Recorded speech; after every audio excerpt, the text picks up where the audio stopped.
Hello. So today we're going to understand what is a business cycle. Okay. So we're entering into chapter number 5, and this chapter number 5 has 5 marks in examination. The weightage given to this chapter is only 5 marks. So what is the most important thing that you have to understand from this topic is very simple. You might be America, or you might be UK, you might be India, you might be Malaysia, whatever country you are, you will never be able to escape this business cycle. Business cycle is very profound. It will happen no matter whatever you do. Okay, even after 200 years, after your increase in technology, or after you increase in knowledge, strategy, everything, your AI is there, nobody can properly predict the time of the proper prediction of, okay, this is going to happen, the economy is going to suffer so much. Nobody can pinpoint the time of it's happening, but it's definitely going to happen. Okay, so this business cycle is very simple. I'll tell you an example. With the help of that example, you will be able to understand the entire process of business cycle. Okay, so first we're talking about USA. So this is all a hypothetical situation. This example is actually for you to understand the concept of business cycle. Okay, and there are multiple examples through which you can understand business cycle. This is the basic level example that I'm going to give you, so that at this foundation level we will be able to grasp the concept of business cycle in a more comprehensive way. Okay, so first we are talking about US company, and this US company is basically producing some cathode ray tube TV. Okay, you know what is a cathode ray tube TV? CRT TVs is what we call that. Okay, I'll show you the picture. Cathode ray tube TV. Only images. Have you seen? Even today we have the Kalaignar TVs and all in Tamil Nadu.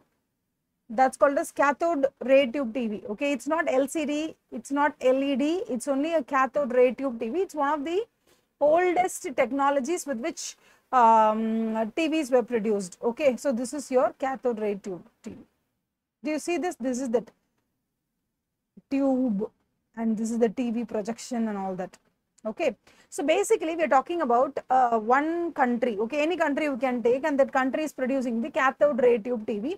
So in this example we are talking about USA, and USA we will name any company, George company. Okay, George company is producing cathode ray tube TV, CRT TV.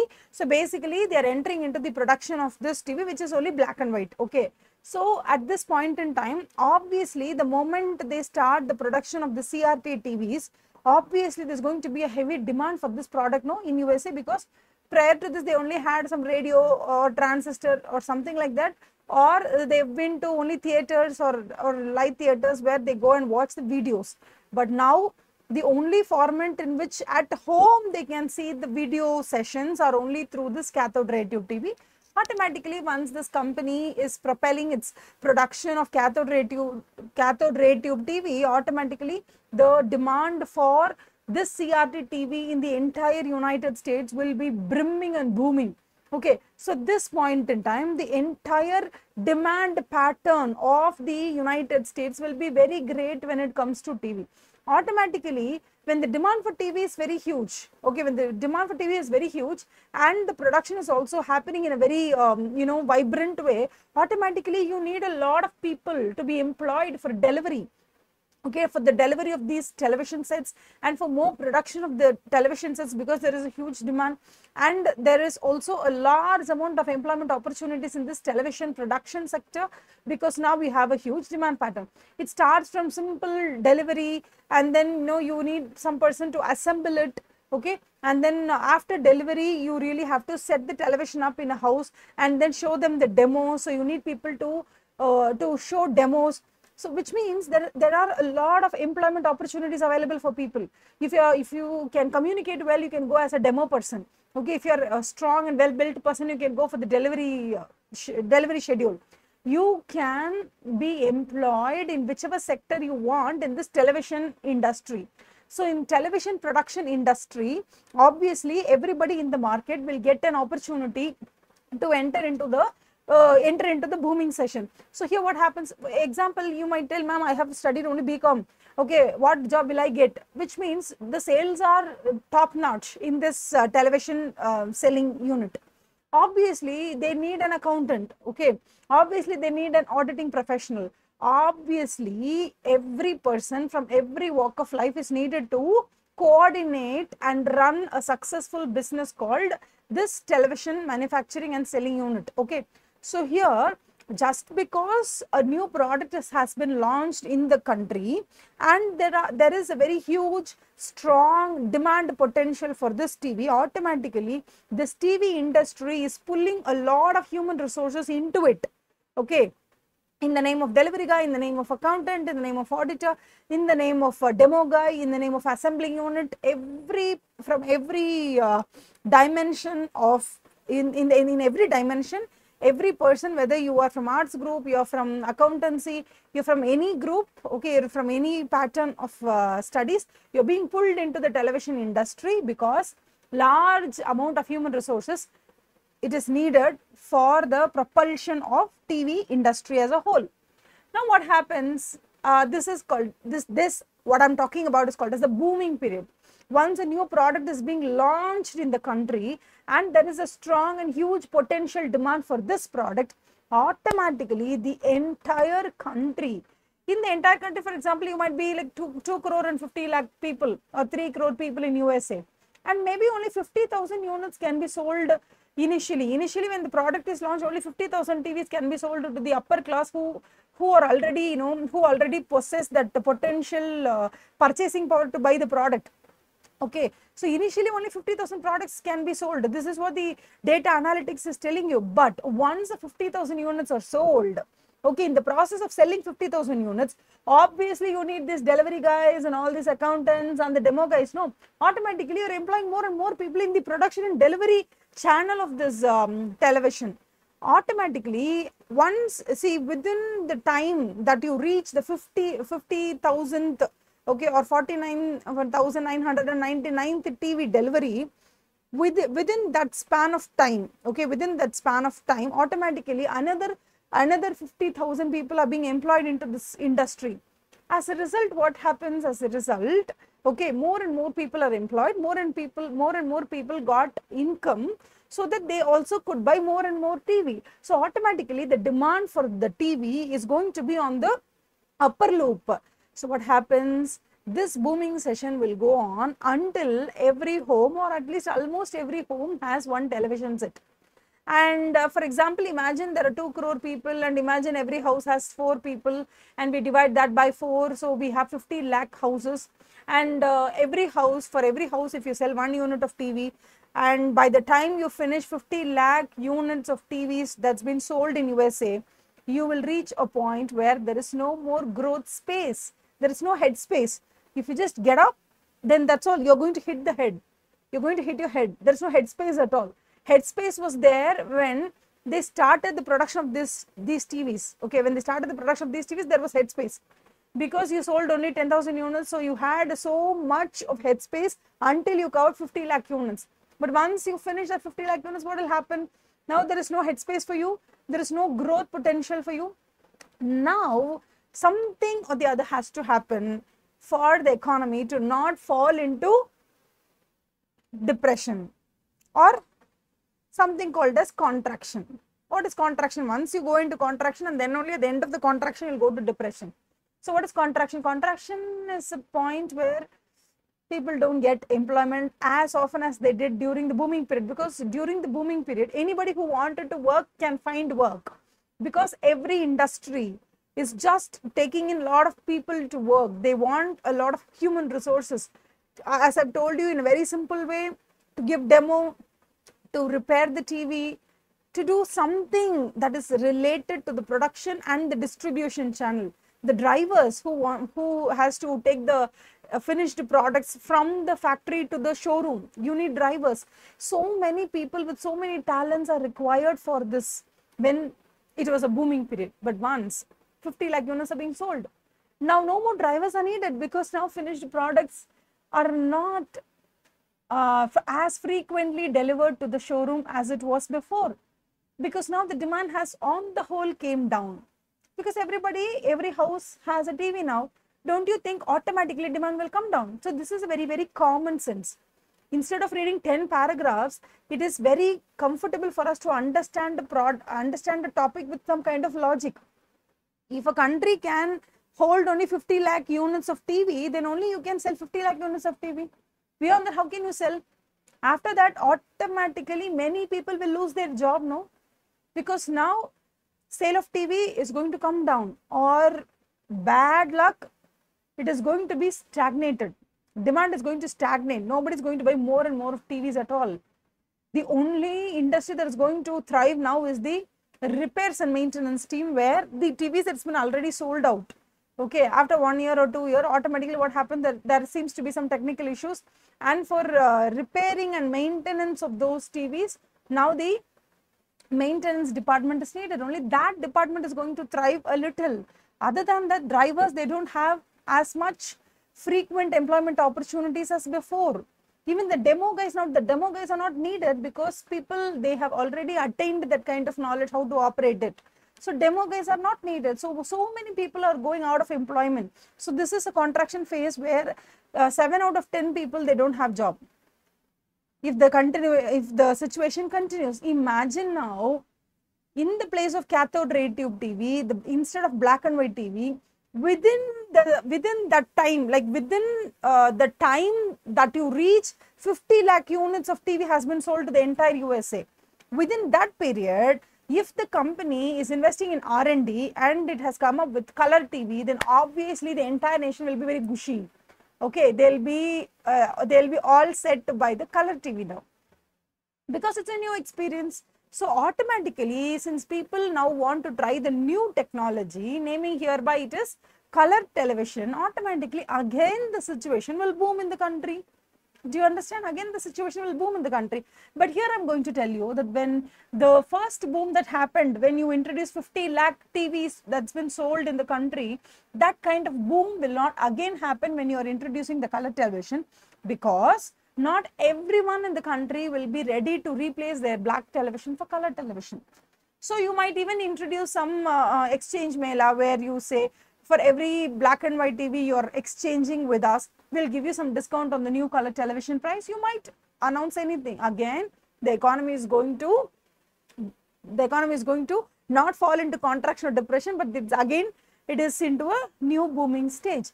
This can happen. What if there is no innovation, no R&D, no color TV has been introduced? What will happen then? Either United States has to go into contraction mode and depression, or what will USA do? USA will think, okay, now Africa, India, all these countries, they don't have the cathode ray tube TV at all. Now I will go to India and I'll see the Minister of Corporate Affairs, or I'll see the Minister of Business Development, or whatever department that they have, and I will ink an agreement with him.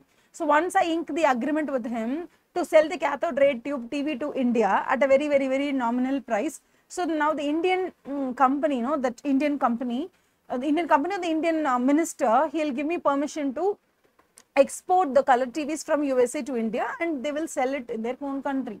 So if this happens, automatically the demand for the color television or the black and white television is going to be there in the overseas, like India or Africa or something like that.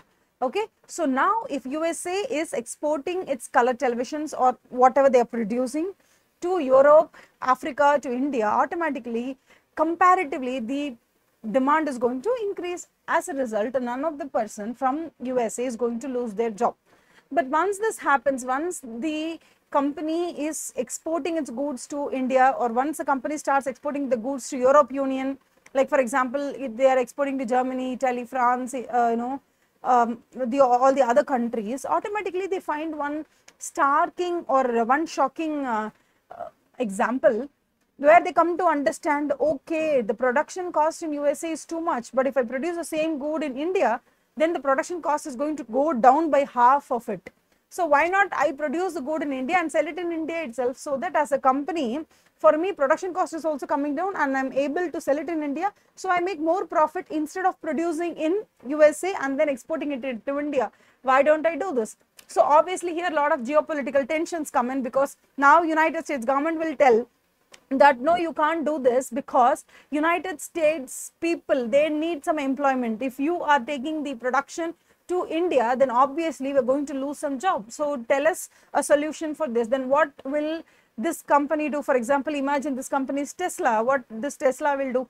Tesla will make sure that the already existing employees in the United States are being, retained by them, so that it gets the permission from United States, or it doesn't earn the hatred from the US government, so that it can easily move their factories to India or China.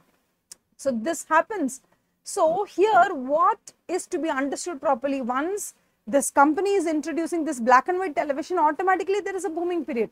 Once they're coming up with black and white TV and color television, upgradation of color television, again it's going to be a booming period. But if they are not coming up with the new technologies, then there is going to be then the unemployment rate will be there, and then people will lose their employments now, because there is no more demand for the same product. So if this happens, automatically the demand will contract. As a result, everybody will lose their employment. The entire economy will look so dull. So this is called as contraction time, and it will contract until there is no demand for TV. As a result, the economy as a whole will go into a dump yard. And after reaching that point, somewhere around the corner, somebody will come up with some product, so that again employment opportunities are being given.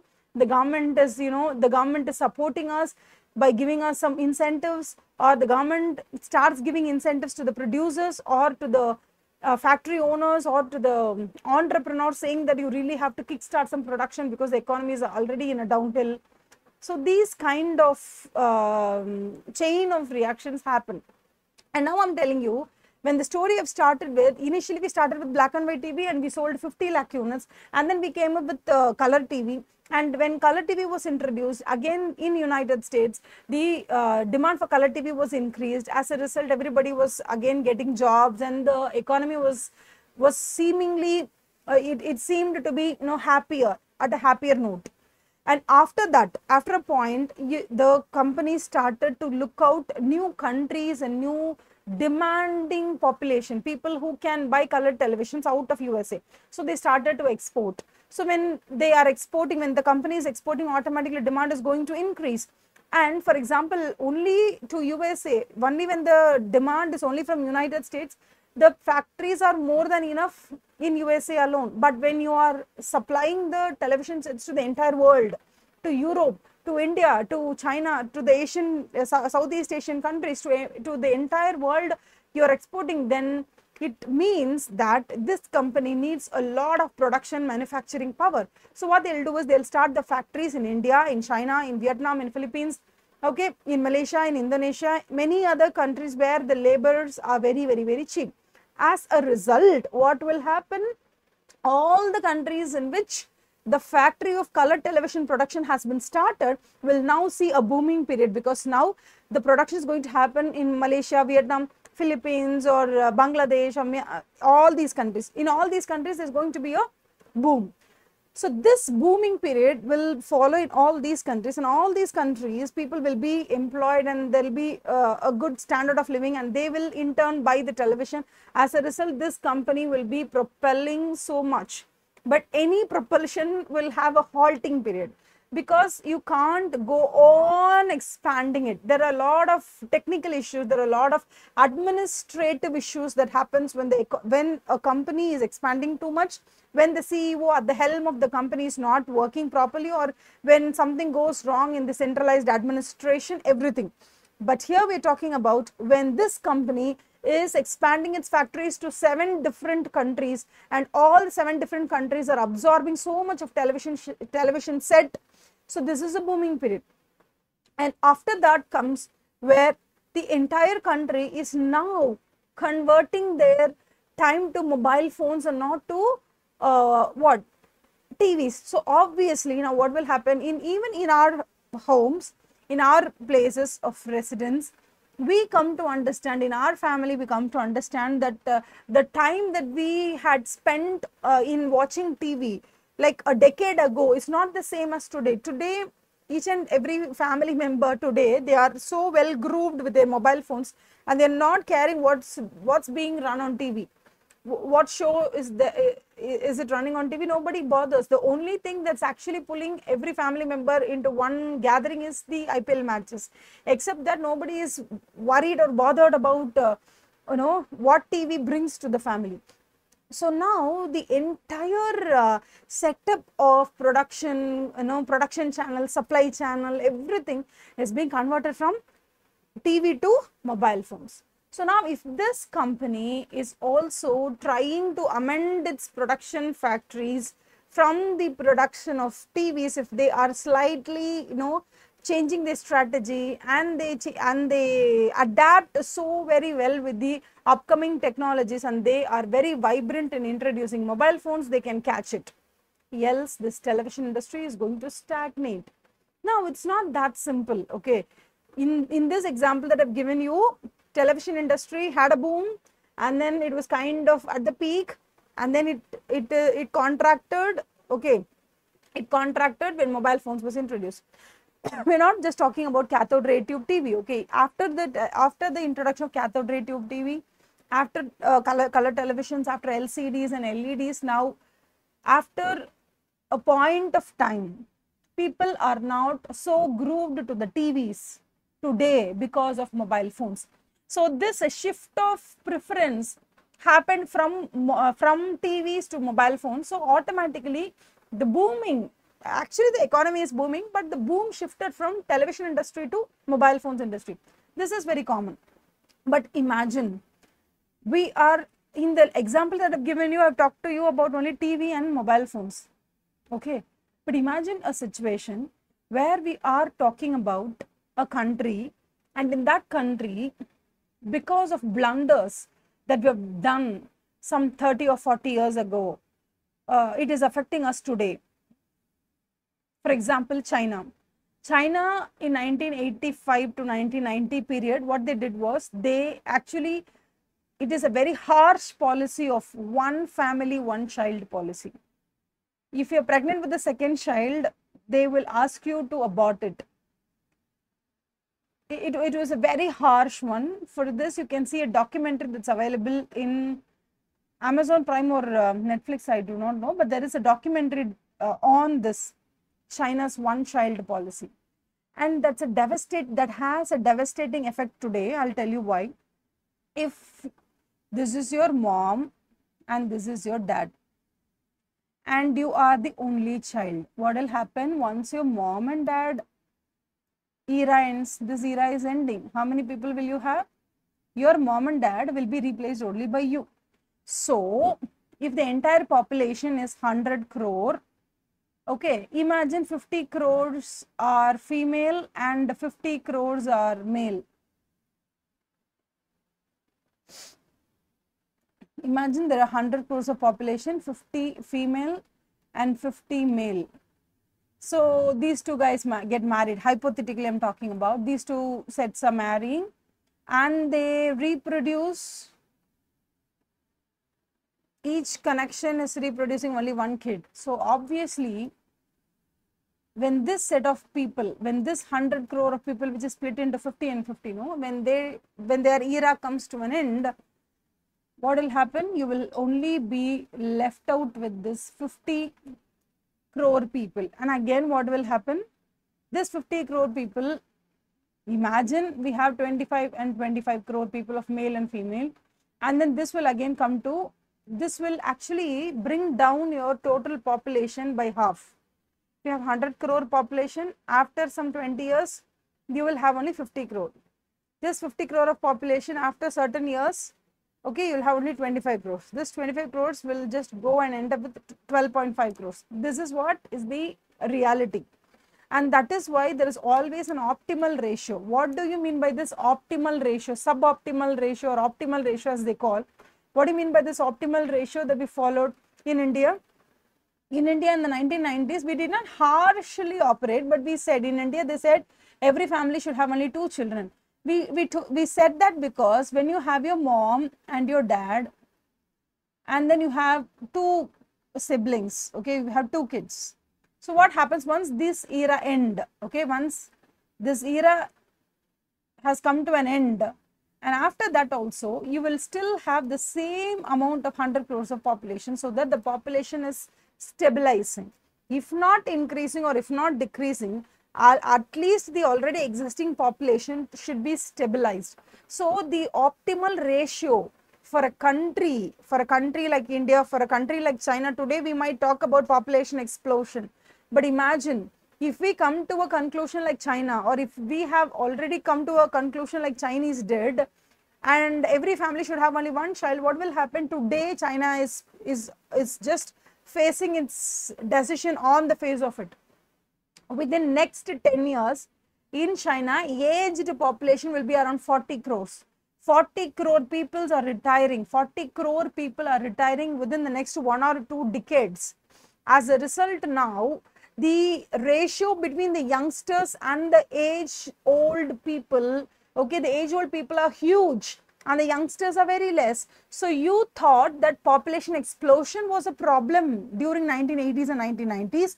Chinese did, right? They thought population was a problem, and what they did was they wanted to control the population. So they said like one family, one child only. And today they are facing the consequences of it.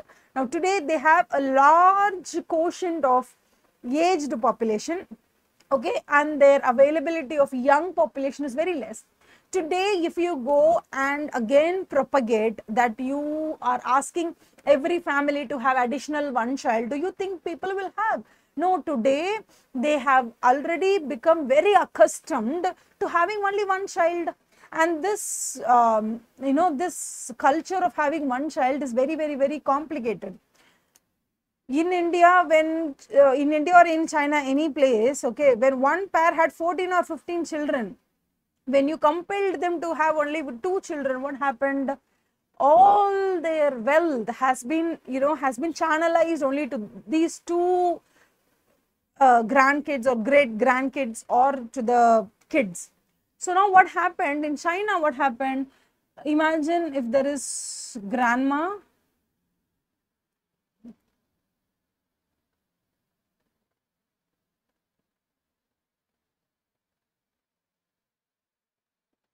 if there is grandma and grandpa, okay, and grandma and grandpa gives birth to only one person, that's your mother. And here you have another grandma and another grandpa, and they are giving birth to your father. Only one child, okay. So now your mother and father are getting married and you are being born, okay, you are that special person. Now imagine this special person category, okay, this special person category is now aged 12 years. This special person category is now aged 12 years in China. This special person will enjoy, listen to me, this special person will enjoy the wealth of, or the wealth created by mummy, daddy, maternal grandfather and grandmother, and paternal grandfather and grandmother. Example, imagine grandmother, grandfather put together, you have 4 people, no? Maternal and paternal. Amma side, appa side, rendume. Amma side kudi appa ammaku neenga dhaan ore oru peram pethi. Exactly, right? So from the maternal side, you are the only one grandkid. And from the paternal side also, your father is the only kid of your grandparents. Okay, you are just aged 12 to 17 years. The age must be between 12 to 17 years, just like you. You finished your plus 2, right? You finished your plus 2 and you're entering into foundation. And in the same year as you, in China, everybody is only single child. They don't have siblings at all. So now their parents are single child as well, because they might have been born in the times of 1990s or maybe 1985, 1983, something in that genre, in that years. So now what happens is that your mother and father is also supposedly a single child, and you are also a single child, and your grandparents, okay, your grandparents might have siblings. That's very, very, very, that is very, very, very possible. But here, what are we talking about? The entire wealth of grandmother, the grandmother's lifelong savings, the grandfather's lifelong savings will come to mother. In the same way, the grandmother and grandfather of you, like from your father's side, okay, your father's father, your father's mother, Both of your paternal grandparents will also give all their wealth to your father. Now, all the wealth your mother received from their parents and your father received from his parents will come to you only. So, how many people's lifelong saving is being enjoyed by this special person? Now, this special person is enjoying grandparent 1, 2, 3, 4, and mother 1, father 2. Mother 1 and then father. Now, how many people do we have here? Mother and father. Now, 6 people's lifelong savings, 6 people's lifelong earnings, 6 people's lifelong wealth accumulation will now come to this special person. Now, what do you think this special person will do? This special person will definitely take up his studies or higher studies only in United States. And that is why today in United States, for every 3 foreign students who are studying in USA, 1 student is definitely a Chinese. From India, the entire set of, from the entire population of 130 or 140 plus crore, there is only 7 lakh population has gone to study abroad, USA and all. But here, see, we are talking about Chinese, and almost every 1 in 3 people studying in USA, that is every 1 foreign student in 3 foreign students studying in USA, they are a Chinese. So now the lifestyle is different. Because you have only 1 child, you are able to send him to USA. Now, if you think as a government, China is going and actually compelling the population to have 1 more child, do you think they will have? It's a great psychological, it's a great social pressure being put on people.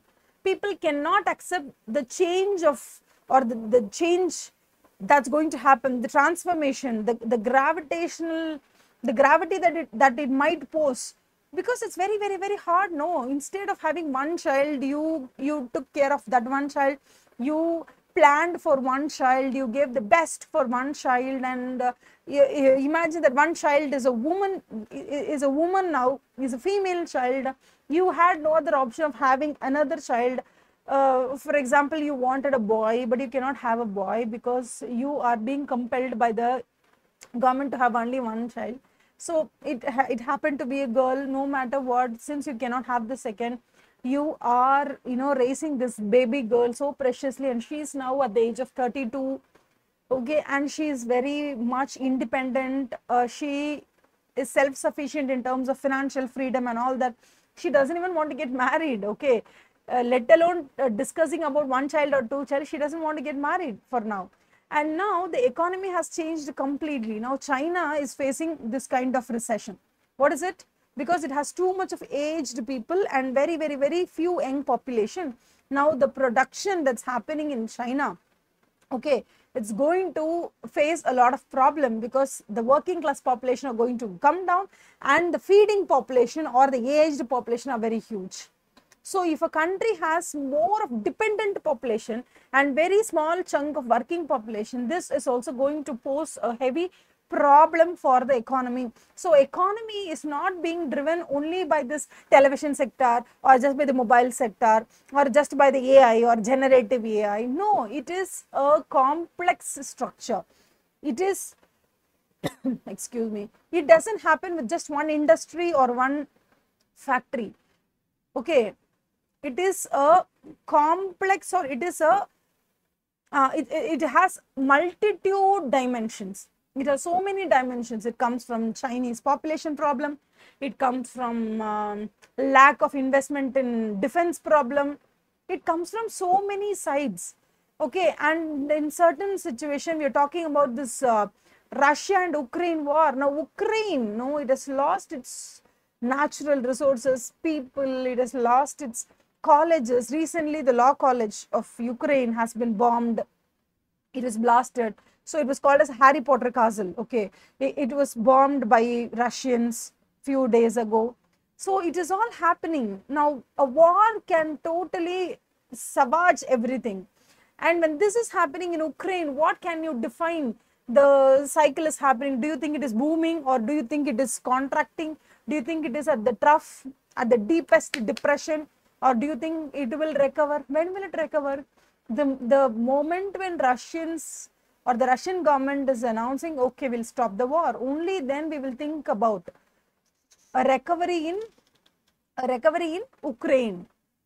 So it's very difficult actually. Okay, you can't say that this is business cycle. Okay, we have 4. For examination point of view, to secure 5 marks, okay, just learn there are four how do you call the phases or steps. Number 1, you can start from any point. There are 4 stages. I usually start with recovery stage. Recovery is when the entire country has been blasted with COVID-19. COVID, that's all. Nobody is able to work. Everybody, they're all home arrested or house arrested. We are not able to work, and production has been almost halted. Since production is halted, and almost 1/3 of the Indians have lost their job because they can't go out of the house. So there is no employment, there is no income, you can't buy products, and then products cannot be produced because people are not able to move out of the house. This is one easiest example to tell you how depression can happen. Contraction can happen, and contraction on a prolonged basis will go to depression. This can happen. And when this happened, okay, this happened because, do you think people are not there to work? People are there to work. Do you think factories are not there? Yeah, factories were there. Factories were there, people were there, but we were not able to go out to the factories to work. So this was a very different and novel problem that we handled in the past years. So because of COVID-19, automatically the world's GDP came down, the world's production capability came down, the world's demand or the world's consumption came down, because we were not able to go out and work. So as a result, we did not earn much. As a result, we did not have money. As a result, our purchasing power came down. As a result, we did not buy much. As we did not buy much, again, the demand was down. Since demand was down, none others are producing anything because the demand is down. Again, this happened in a chain of cycle thing, and definitely it was an endless reaction, and we went into contraction, and at one point we went into nothing, depression. And after that, once vaccines were released and first dosage of vaccines were done, and then slowly but steadily the economy became a little by little, it opened. Initially the hospitals were working, and then pharmaceuticals, and then the fresh items, the groceries were being delivered. Slowly, little by little, the economy just sprang up. That's called as recovery stage.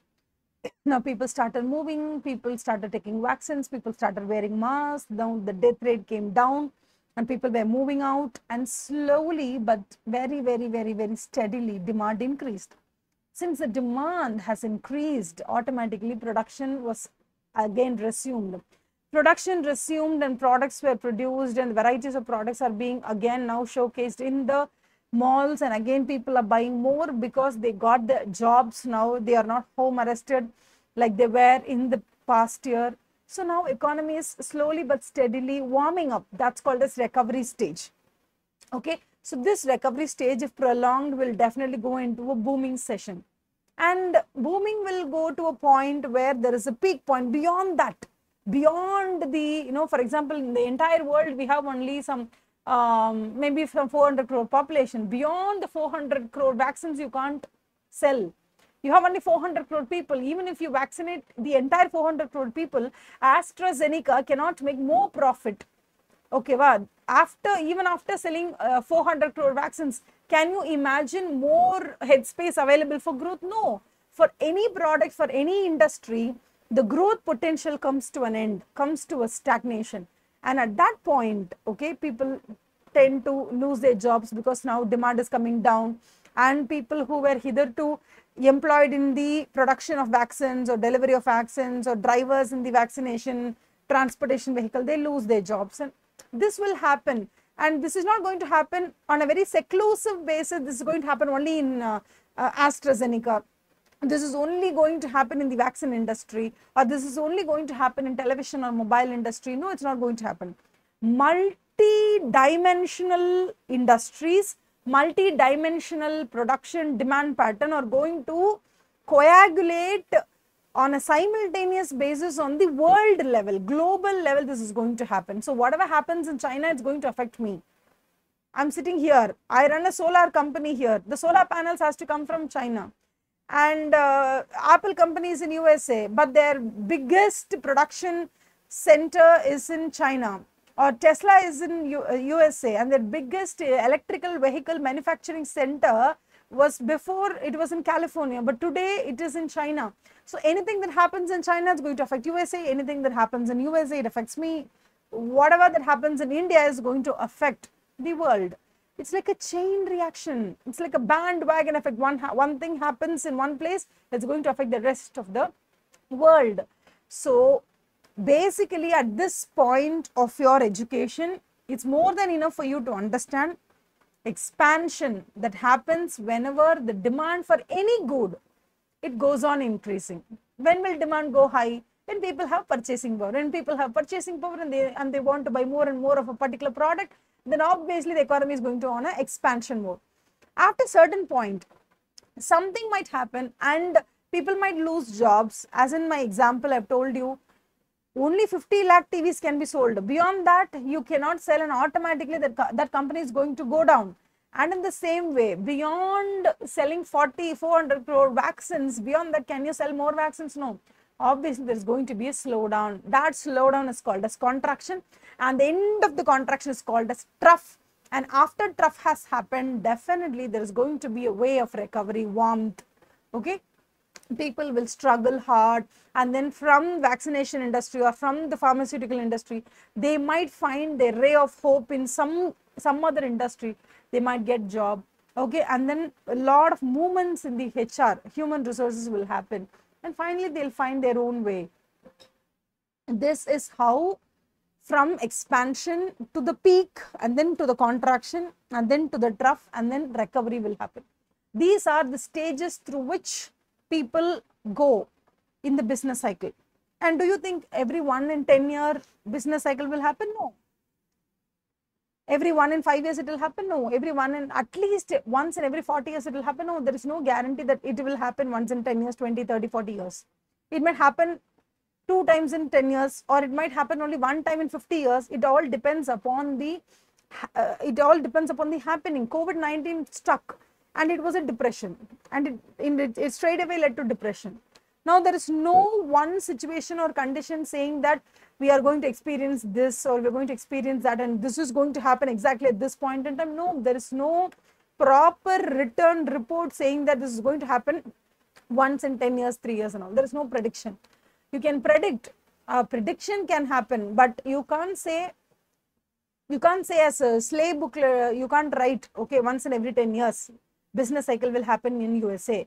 In India, it will happen once in 3 years. No, you can't write a rule book like that. Okay. So basically, when we talk about business cycles, we have to be very, very, very, very alert about the concepts behind business cycle. It is not about, how do you call? See, for example, we were talking about war, no? Russia and Ukraine war. Because of Russia and Ukraine war, today, Russia has lost so much of support from the entire Western world countries and some of the Eastern world countries also. Okay, but Russia is very strong. They want to bring Ukraine down. And there are many reasons behind that. Now, because of this war, what happened? Obviously, Ukraine is suffering so much. And Russia is also suffering so much. And because of Russia, for example, if I have one of my factories operating in Russia, then I'm also getting affected.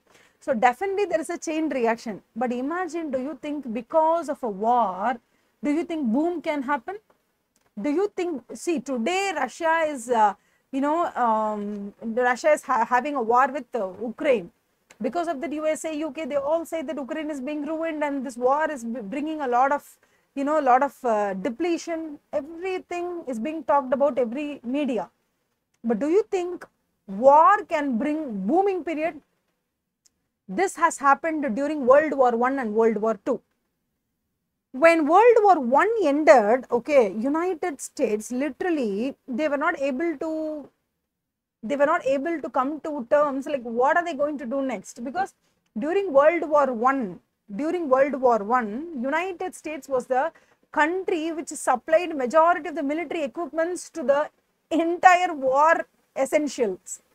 So once that World War I has ended, it was like it was like a trauma. You do not know what to do next because the war has ended, because you have nothing to do. What will you produce? Okay, you were ready, or you have been designed only to produce war products, war equipments, or soldier essentials or necessities. Now all of a sudden World War I has come to an end and you really do not know what to produce. And after that, in 1929 and 1930, literally UK, USA, they all went into depression. Great depression is what they call. They do not know what to produce, and people don't have jobs. And since they don't have jobs, they are not able to buy anything. And it was a chaotic situation. And the depression extended from 1929 to 1933. Do you know when this depression stopped and recovery started? When World War II started. World War II started from 1939. And again, US and UK, they're very happy, because now they are producing lots of war uniforms, and then the war essentials, equipments, and all the necessaries that is needed for war. So now you can't on the face of it say that war is going to deplete. No, war is going to deplete the country on which the war is being rendered. But imagine United States, it recovered so much, it even reached a boom period during Second World War. And beyond the point, do you know why World War II came to an end? Because World War II came to an end because too much of employment is happening in United States. Too much of employment is happening in United States, and beyond the point, they don't have soldiers to send to the war front, and their industries are running in full capacity. They're not able to, increase the total production. As a result, they decided to end the World War II. The nuclear bombs were being shelled on this Hiroshima, Nagasaki, and Germany surrendered, and then Japan surrendered. And at the end of the 1945, the World War II came to an end. And all the military equipment factories were turned into car manufacturing sector. And that is why in United States, in every house, at least 2 to 3 cars are there. In United States population and the number of cars in USA will be almost the same. And that was the production capability of United States. So United States and the car population of United States is a very, very, very glaring example for the entire world. So there are a lot of things that you can go through. Okay, when we talk about business cycle, we can talk about anything, because anything and everything is going to contribute towards business cycle. But you as a beginner, you really have to remember only 4 things. One is expansion, or you say recovery, expansion, peak, contraction, trough, go to depression mode. Okay, so when you're contracting, you call it recessioning, and then you go to a depression trough, and then you're recovering again. So this happens on and off. Okay, this doesn't happen in a very rhythmical, periodical, once in every 10-20 years. It's not going to happen, but it's going to happen in its own phase. Sometimes in Ukraine, now this is total depression, total chaos. But for Russia, they are on a very stagnating mode, because the entire world has withdrawn the support from Russia, because they don't like Russia getting a war with Ukraine. So now the country Russia and the business cycle that Russia is experiencing is different from India. And now China is facing a glaring recession in front of it, because they have a lot of 40 to 50 crore population of old age people. They're not going to contribute anything towards productivity. They're all retired. And now they have very small youngsters population. What are they going to do with it within next 20 or 30 years? What is the strategy that China has? Instead of falling into the depression mode, what strategy do they have to make their country strong again, to make their country don't fall into depression, at least be in the contraction mode, and then swiftly enter into recovery mode? What China is trying to do not to fall into the depression mode. So every country in the world is experiencing its own business cycle. But on the global level, we all experience more or less, the same kind of dynamics, because now it's not like we're a closed economy. We're an open village. It's like a global village. Whatever happens in China resonates here. Whatever happens in India is resonating in USA. Whatever happens in USA resonates in UK. So everything is interconnected. Okay. So today we've called ChatGPT. The ChatGPT, okay, that technology or that app was created by one company, and that company is going to earn so much. So this AI or generative AI is now, that potential is now only with United States, not with anybody else. Okay. So now Europe is very, very, very threatened because they feel like, no, I don't have any generative AI capability. So I really have to nurture it. I really have to support and grow the companies that are very strong in AI generative space. Only then I will be able to combat in the global level complexity, the global level against United States. I should be there. Appdin solli, we have Europe Union, we have France, we have Italy, we have Germany, all these countries put together. They are trying to come up with some AI generative power to combat USA. Else what will happen? The rule will be set by USA. Okay, the domination will be set by USA when it comes to AI generative space. So Europe is now threatened by the domination of USA in terms of artificial intelligence. So it all happens on a simultaneous world. Okay, where in India we're talking about petrol is increasing or dollar price is increasing, we're not able to afford. When we are talking these things, France is talking about in AI space. If Europe doesn't hold a dominating power, then every law, every boundary in artificial intelligence will be fixed by United States, and there will be nobody who can be authoritative to them. So we really need to stop this, and we have to grow this AI generative space in Europe. This is what is happening now in Europe. And China says that, oh my God, when it comes to semiconductor, okay, I'm not at all good in that. I really have to take another 10 years to bring so much of power into my country. Now China is also planning something else. In the last 10 years, okay, the history of China is now mounting the supply, mounting the purchase of gold. When a country is mounting so much of gold into its treasury, it means that it is preparing for some great problem. What is the problem? The problem might be caused to the country, or the country is planning to cause a problem. So now China might enter into a war with Taiwan, because already China says Taiwan is my place. This island is my own. Taiwan doesn't have any freedom or independence. It's not an independent country. It is only my place. It's what China is saying. Taiwan says, no, we are an independent country. Okay, this is a conflict between China and Taiwan. What is the problem for Taiwan and China? Taiwan is a major scope area where the semiconductor is a chip that you have in your car. Your car will have around 1,000 chips. Okay, 1,000 semiconductor chip. Your phones will have semiconductor chips. Without the semiconductor chip, your GPS, nothing will work. Nothing related to technology will work. So in this production of semiconductor chip, who is the king? Taiwan. So if China is not able to come up with the semiconductor chip technology, they will go and conquer the Taiwan. They will make Taiwan surrender to it, and as a result, they will take the whole domination of semiconductor chips into their hands. So now Taiwan is asking the help of United States to send the soldiers of United States and to send all the military weapon, blah, blah, blah, all supplied to the Taiwan. So the Taiwan wants to defend itself from China. So what will happen now? China, if it is preparing for a war with the Taiwan, knowing that Taiwan will get the supply from United States, if they are knowingly getting ready for a war, then who can stop them? Nobody can stop them. Overnight, we heard, on one fine day, we all woke up to the news that Russia and Ukraine war. In the same way, if there is a war between China and Taiwan, nobody can stop it, because China is all well prepared, strategized, they know what they're doing, they're capable of doing without the help of USA. And yeah, it's happening.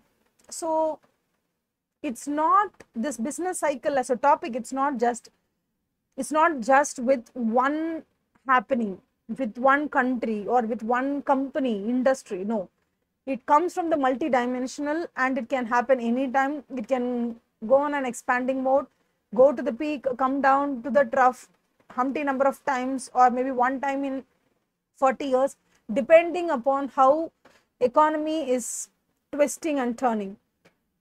Some activities are man-made, and COVID-19 is not man-made. It has happened, and there are certain natural disasters like tsunami, which can bring a halt to the economic production level. So certain things are man-made and certain things are natural disasters or natural calamities that bring a halt to the entire system. So it all happens. So here we're calling this as expansion, and it can also be called as boom or upswing. So when we reach the peak or boom or prosperity, that's the prosperous year. And then contraction, it is also called as downswing or recession. And then at the end of the day, we go to the trough or depression. After trough or depression, we slowly recover, very slowly we'll recover. Okay. And this is the simplest diagram we have. Okay. We'll first see here we have this trough, and then we grow, then we go down. So you have to understand one thing, okay? When we are talking about this, you have to understand this is not going like this. When we are drawing this trough, expansion, peak, contraction trough, okay, the graph is not going on a flat basis. How is it going? It's going like this. Why? And the steady GDP is going like this. The trend is going like this, which means in 1990 also trough happened. Okay. In 2010 also trough can happen. In 2020 also trough can happen. But in 2020, even during the trough, the total production will be high when compared to 1990 trough. When 1990 you experienced a trough, your production was in Q1. In 2010 you experienced a trough, that position Q2 is your production capability. And in 2020 you have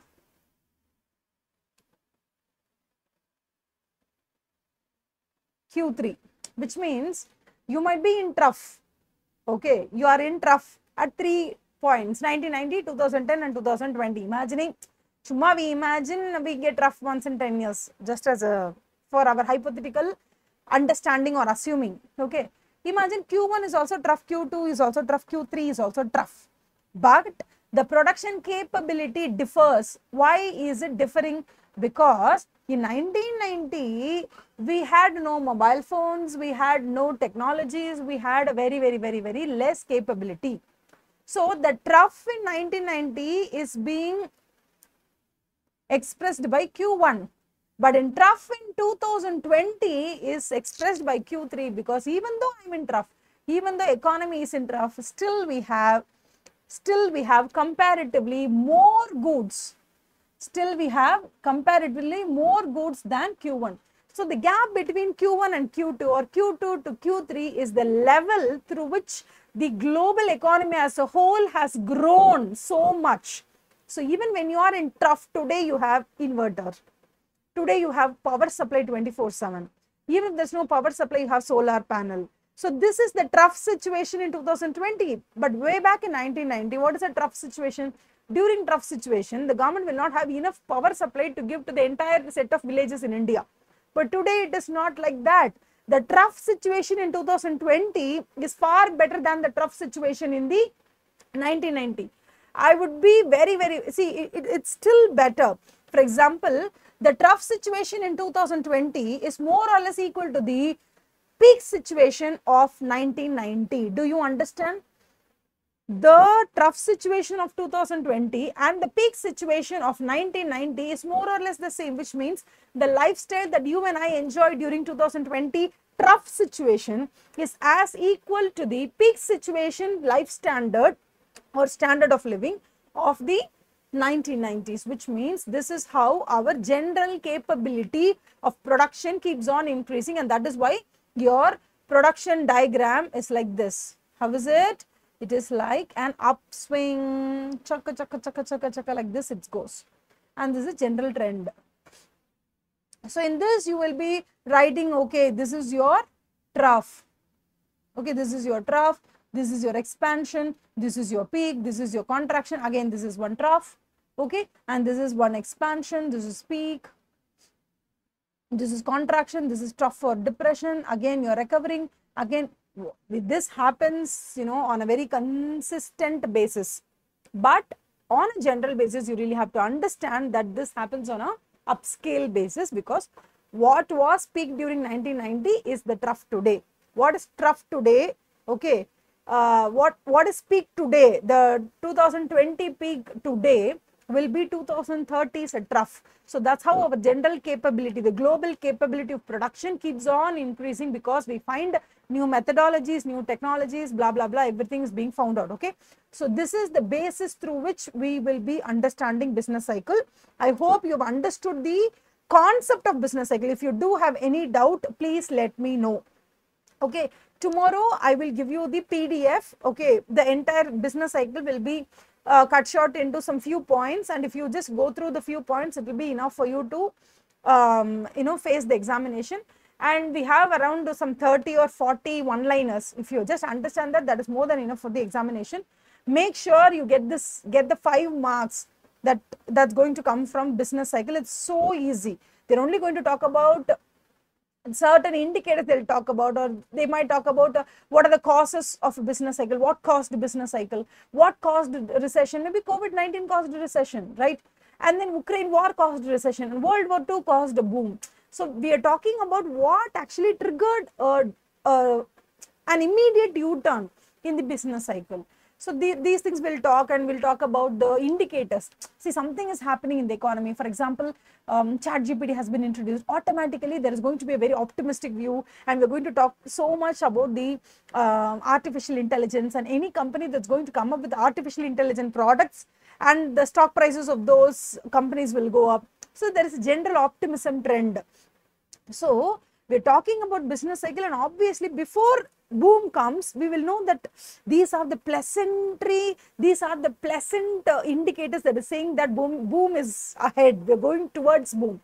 And sometimes it so happens that when boom is actually happening today, you will have certain indicators indicating that it is happening today. So that is called as the coincident indicators.